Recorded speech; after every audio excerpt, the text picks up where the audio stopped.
Madrugada, cuando todavía estaba oscuro, Jesús se levantó y salió de la ciudad para ir a orar a un lugar solitario. Simón y sus compañeros fueron en busca de Jesús, y cuando lo encontraron, le dijeron: Todos te están buscando. Pero él les contestó: Vamos a los otros lugares cercanos. También allí debo anunciar el mensaje, porque para esto he salido. Así que Jesús andaba por toda Galilea, anunciando el mensaje en las sinagogas de cada lugar y expulsando a los demonios. En el verso 35 volvemos a entender otro subtítulo, y el cual dice: Jesús anuncia el mensaje en las sinagogas. Dice que de muy madrugada, en el verso 35, el Señor se retiró, salió de la ciudad para ir a orar a un lugar solitario. Cuando entendemos esto, nos estamos dando cuenta que Él se está tomando un tiempo y está yendo a orar para poder entender y percibir el propósito del Espíritu Santo, tratando de entender, de no hacer lo que Él quiere hacer, saber, entendiendo, dándonos a entender que tiene como una agenda, tiene ya asignado qué hacer, y a través de la oración se está comunicando y pidiendo la oportunidad o la guianza que necesita para ese día. Porque cuando dice que Simón y sus compañeros fueron en busca de Jesús, digamos, él, al verse que Jesús ya estaba en su... Lógicamente, Pedro, en su humanidad, él siendo su invitado de honor, lógicamente se preocupa porque ¿por qué Jesús no está en su casa? ¿Qué pasó? ¿Por qué salió así? Y se retiró. ¿Dónde estaba? A buscarlo. Lógicamente, eso lo haría cualquier anfitrión. Lógicamente, que si nosotros fuéramos a un lugar y nos iríamos de ese lugar por alguna razón en tal horas, se preocuparía cualquier persona. ¿Qué hice mal, va? ¿Qué pasó? Bueno, Pedro, basado en eso, lo fue a buscar en el verso 37, y cuando lo encontró le dijeron: todos te están buscando, todos están preocupados, todos te están buscando. ¿Qué pasó? ¿Por qué hiciste esto? Pero él les contestó: vamos a otros lugares, ¿sí? Cercanos. También ahí debo anunciar el mensaje, porque para esto he salido. Bueno, está conviviendo con ellos, hay sanidades, liberaciones, pero parece que no es suficiente. Él entiende que hay mucho trabajo más que hacer. Pedro lo ha llevado a su casa. Es probable que para que esté en una estancia, en un lugar seguro, cuidado, pero él dice: no. Percibe del Espíritu que él ha venido para anunciar, para predicar el mensaje. Para eso él salió, para eso él está acá. No para recibir atención, no para que lo estén como que de esta manera dándole la atención. No, él no está para eso. Él tiene clara la visión. Lo percibió a través de la oración. Lo entendió a través de la oración. Y comprende que ese es su trabajo. Así que eso está haciendo. Y para ello, pues se retira y va y sale a otros lugares. Verso 39. Así que Jesús andaba por toda Galilea. Bueno, si entendemos toda Galilea, significa que era grande. Buscó todos los lugares de Galilea, anunciando el mensaje en las sinagogas. Donde había una sinagoga, ahí iba. De cada lugar, expulsando a los demonios. Interesante. Lo que acá tenemos que entender es que Juan Marcos nos está diciendo que él decide llevar el mensaje, pero dentro de las personas que asistían a las sinagogas a escuchar el mensaje, habían espíritus inmundos, habían demonios en ellos. Eso significa que necesitamos comprender algo. Nosotros tenemos que entender de que el espíritu, el alma, el ser interno, se manifiesta a Dios. Y que Satanás va a querer utilizar nuestra carne para estimularla y querer enviarnos a hacer cosas que no son de Dios. Nosotros tenemos que entender que definitivamente cuando en nosotros está el despertar, la fuerza, el deseo del Espíritu Santo, es cierto, podremos tener deseos, podremos tener tentaciones, podemos tener muchas cosas, pero presto está el Espíritu para recordarnos quiénes somos, hacia dónde vamos, para que entendamos que realmente estar poseídos por un demonio no se siente como lo que estoy describiendo, que estamos luchando contra los deseos. No. La posesión del demonio ya es totalmente un gobierno, un dominio dentro de nosotros. Ya, digamos, nosotros perdemos la razón. No actuamos como personas naturales o espirituales. No. Sino que ya es, definitivamente nos tiene dominado.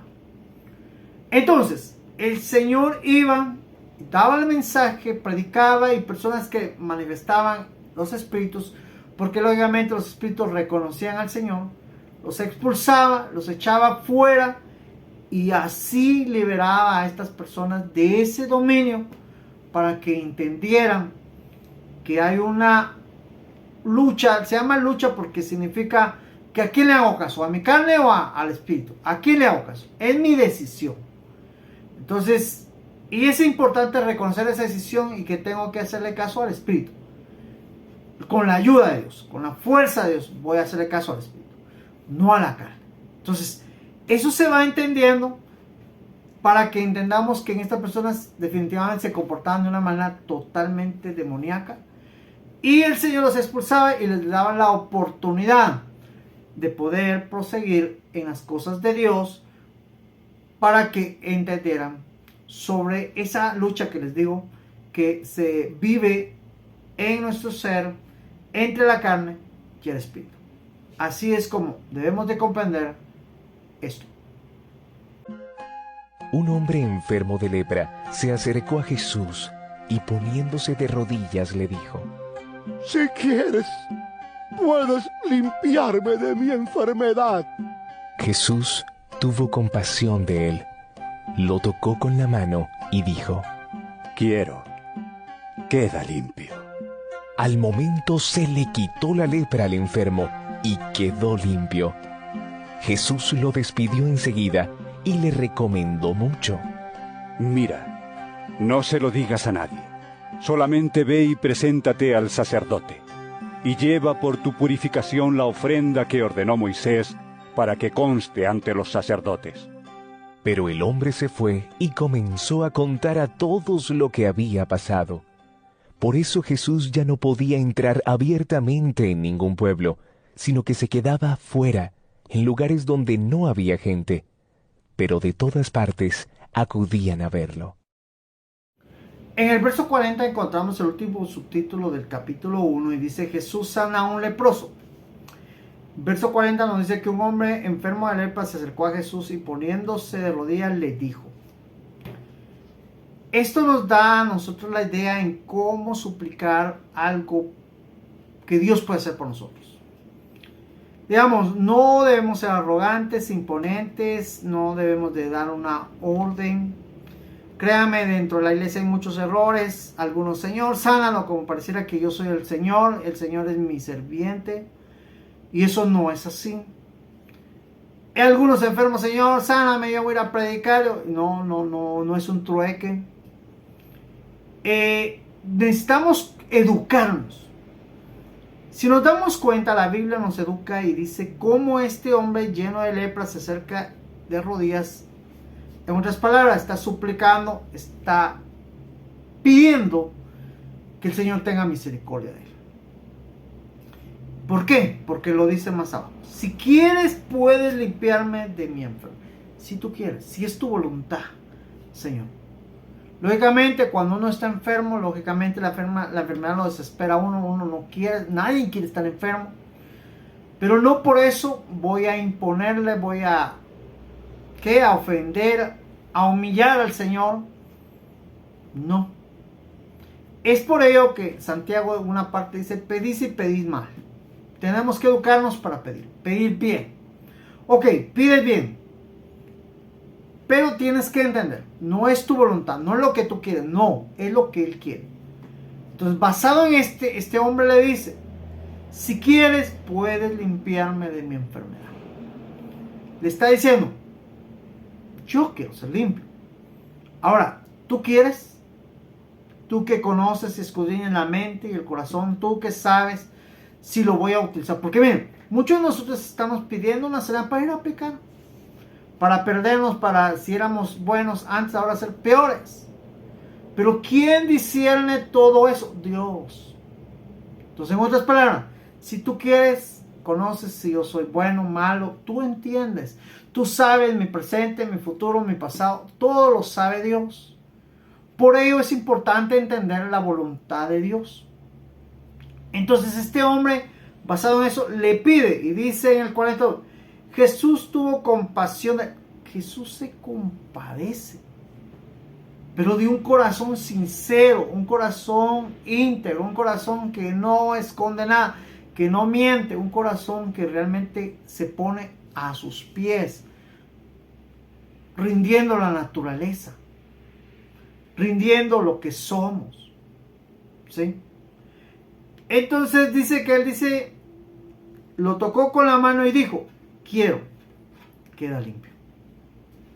En otras palabras, es mi voluntad, queda limpio. Por eso dice Santiago, pedís y pedís mal, va, edúcate para él. Pero eso no te da garantía que pidáis bien, no te da garantía, no. Tienes que entender que vas a recibir un sí, un no, un espera. 3 cosas. Créeme, a mí me ha pasado. Luego en estos tiempos, yo quisiera que me dijera sí, pero me ha hecho espera. Ay, Señor, pero bueno, me toca que esperar, no tengo otra salida. Entonces le digo, bueno, solo ayúdame, Señor. Entonces, a esperarte. Quiero esperarte.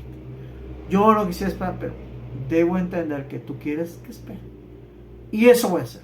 Entonces, necesitamos reconocer el sí de Dios, el no de Dios o el espera. Y si no tenemos paciencia, pues suplicar para tener la paciencia precisa y poder así alcanzar lo que Dios nos quiere dar. Verso 42. Al momento se le quitó la lepra y el enfermo quedó limpio. Verso 43.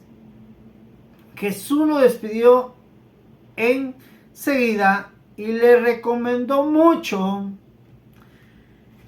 Cuando entendemos esto, nos damos cuenta que definitivamente el Señor tenía, por eso les decía, la manifestación plena del Espíritu. La lepra sale de su cuerpo. Acuérdense que el Señor con el Espíritu nos hizo, nos formó. Todo somos. Digamos, la forma en que podemos entender, les decía cuando leíamos el Génesis 1, el Padre hablando, es una forma de decirlo. Cristo físicamente diciendo, sea la luz, y el Espíritu Santo naturalizando la luz, que es la forma natural, o materializando la luz. La luz ya espiritualmente existía, pero no era materia. Hoy en día es materia, por eso es que la vemos, la percibimos. Tenemos que entender que cuando el Espíritu Santo emana del Señor, la sanidad queda limpio. Pero ahora le dice, le repitió enseguida mucho. Verso 44. Mira, no se lo digas a nadie. Digamos, esta manifestación, esta sanidad, no vayas a decírselo a nadie. Solamente ve, preséntate al sacerdote, lleva por tu purificación la ofrenda que ordenó Moisés para que conste ante los sacerdotes. Como que había una ofrenda que tenían que llevar como agradecimiento porque habían recibido un milagro, una sanidad. Entonces el Señor dice, mira, tienes que seguir esto porque esa fue la orden que yo le di a Moisés que debía seguir. Entonces tú síguelo. Es cierto, no fue como surgía en el pasado, fue de otra manera, pero igual, estás recibiendo algo de Dios, ve, ofrece, pero no se lo digas a nadie. Solo es para testimonio de los sacerdotes. Eso era todo. Pero el hombre, en el verso 45, se fue y comenzó a contar todo lo que había pasado. Pareciera que el Señor le dijo lo contrario: ve y cuéntaselo todos. Primero tenemos que entender, este hombre no podía callar. Imagínense un leproso ahora andando sin lepra. Obviamente, miren, por más que él tal vez quería callar, todos le preguntaban: pues si tú eras leproso, ¿qué pasó? Pues entonces él venía así: esto pasó, Cristo me sanó. Y contaba todo lo que había pasado. Pero Jesús ya no podía entrar abiertamente a ningún pueblo, por lo mismo que él hizo, por la fama, por lo que contaban todos. Ya no podía, definitivamente. ¿Quién no quería una sanidad? ¿Quién no quería una liberación? ¿Quién no quería que Cristo llegara y que enseñara? Todos. Esa hambre, esa necesidad, esa capacidad de poder desear a Cristo, a Dios, hoy en día, solo el Espíritu Santo lo puede poner en nosotros, nadie más. Digamos, si yo pudiera ir a dar la cátedra más clara, precisa y concisa a unas personas, basándome en que yo voy a, como nos enseñan, voy a traer perlas a mi corona, pareciera como que, miren, esas enseñanzas lo que hacen en nosotros es volvernos vanagloriosos, fomentar en nosotros vanagloria, carnalidad. Porque ¿quién de nosotros no quisiera una corona llena de perlas? ¿Quién? Todos. Y algunos estaban a pecar porque quiero bastantes coronas. No es competencia esto. Entonces fomentan carnalidad y lo hacen un montón porque, hermano, tengo que trabajar duro porque tengo que, en mi corona van a haber muchas perlas. Y no es eso. Orgullo, porque miren, yo sí tengo un montón de coronas. No, eso es carne. El Espíritu no hace eso. Entonces, Jesús ya no podía entrar al pueblo. Eso pasó. Pero, dice, sino que se quedaba fuera en lugares donde no había gente, pero de todas partes acudían a verlo. Ya no era Galilea, eran otros lugares. Ya él se iba a los desiertos, pareciera que al final iba la gente a buscarlo, porque estaban entendiendo cómo Jesús hacía que el reino de Dios llegara a prolongarse, a crecer, a darse a conocer. Las buenas nuevas, lógicamente, estaban siendo marcadas con obras como la liberación, como el mensaje, como la sanidad. Definitivamente, esta era una gloria que nunca más se ha visto tan así. El Hijo de Dios la hizo.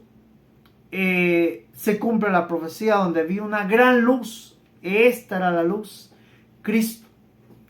Por eso es que dentro de muchas cosas yo digo, Cristo es la glorificación de Jerusalén, no es la nueva Jerusalén, no es la Jerusalén que hoy en día algunos piden que tenga el templo y que están esperando a Cristo. No es esa, no es la Jerusalén física.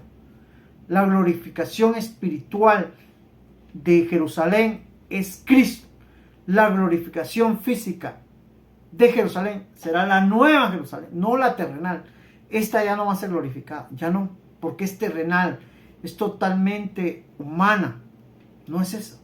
Ya el Señor ya no quiere templos hechos de manos. No, Él mismo envió. Cristo ha diseñado la nueva Jerusalén, la cual tiene hasta medidas específicas ya creadas. Juan la vio. Ya está.